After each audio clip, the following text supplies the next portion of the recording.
होगा कि 83-84 में जो दंगे हुए इस देश में, दंगे में पूरी तरह कांग्रेस का हाथ रहा और कांग्रेस पार्टी के जीजा जी का भी घोटाला हुआ। तो कभी चारा खाने का काम किया, कभी हलकतरा पीने का काम किया। दादा मुझे नीचे कीजिए।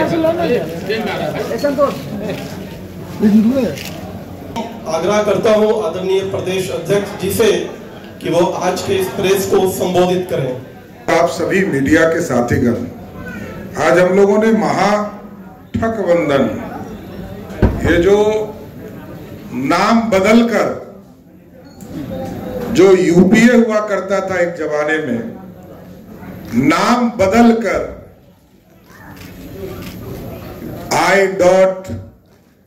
I.NI.India का जो फुल फॉर्म बनाया है, ये पूरी तरह ये नकली राष्ट्रवाद दिखाने का प्रयास है। और ये लोग भारत को श्रेष्ठ करने के लिए नहीं बैठे हैं, ये भारत को तोड़ने वाले संगठन के लोग हैं। और आपने देखा होगा कि कई संगठनों ने अपने बयान जब घोषणा पत्र जारी किया, उसमें स्पष्ट हो गया। कुछ लाल झंडे के लोगों ने तो यहां तक कहा कि जो परमाणु हथियार हमारे पास है, जब हमारी सरकार बनेगी तो हम इसको समुद्र में डाल देंगे। आप सोचिए, भारत को कमजोर करने वाले, महागठबंधन बनाने वाले, और पूरा देश जानता है कि कांग्रेस पार्टी ने 55 साल इस देश में राज किया। कैसे कोयला का घोटाला हुआ, 2G का घोटाला हुआ और कांग्रेस पार्टी के जीजा जी का भी घोटाला हुआ। पूरे देश ने देखा। राष्ट्रीय जनता दल बिहार में सरकार में रही तो कभी चारा खाने का काम किया, कभी हलकतरा पीने का काम किया, और आज तो सिर्फ और सिर्फ परिवार के लिए लालू प्रसाद जी का जीवन ही समर्पित है।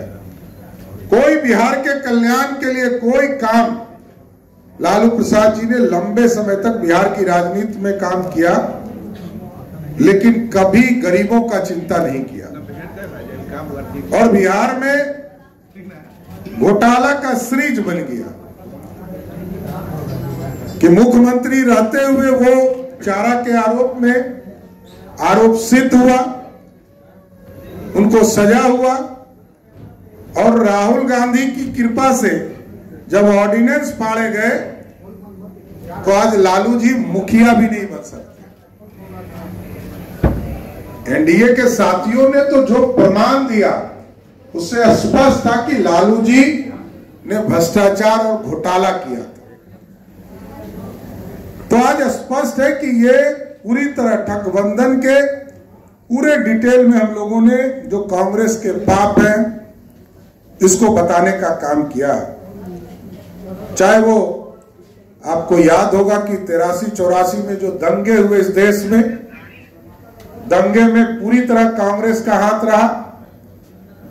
बिहार में भागलपुर का दंगा हुआ, उसमें कांग्रेस पार्टी का हाथ रहा।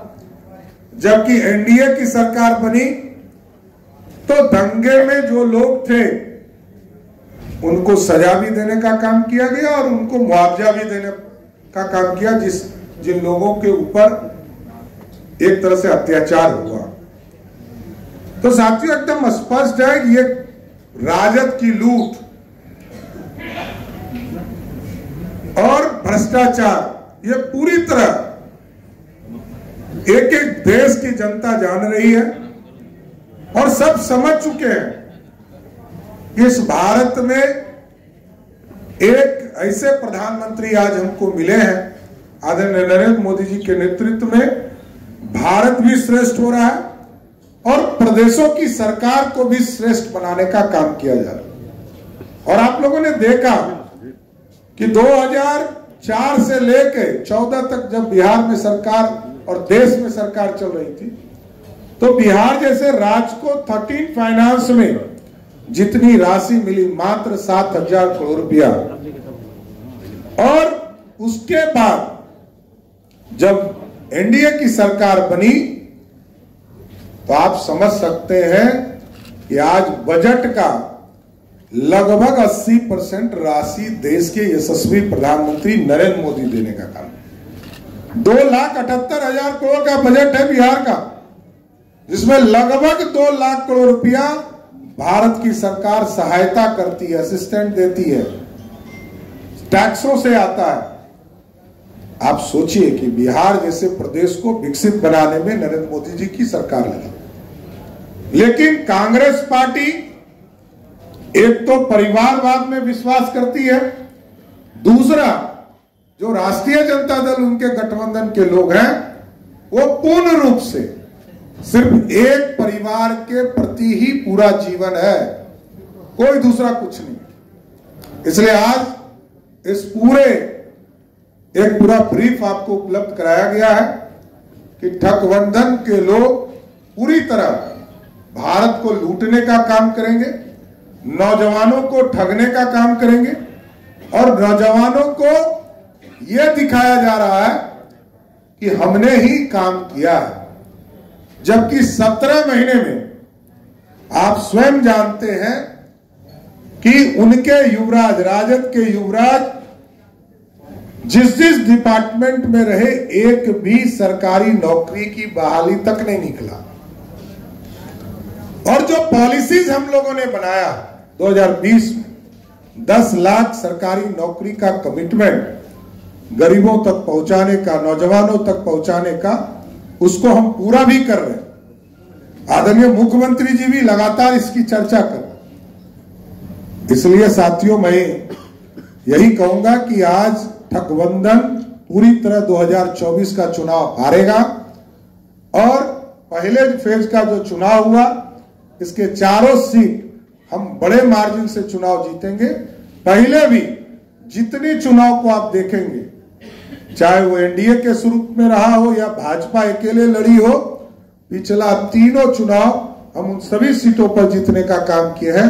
आगे भी 2024 का जब 4 जून को रिजल्ट आएगा, ये चारों सीट कंप्लीट एनडीए को मिलेगी और 40 में 4 अभी सिर्फ टेलर है। 40 की 40 सीट बिहार से जीतकर मोदी की सरकार बनाने का काम करेंगे। धन्यवाद।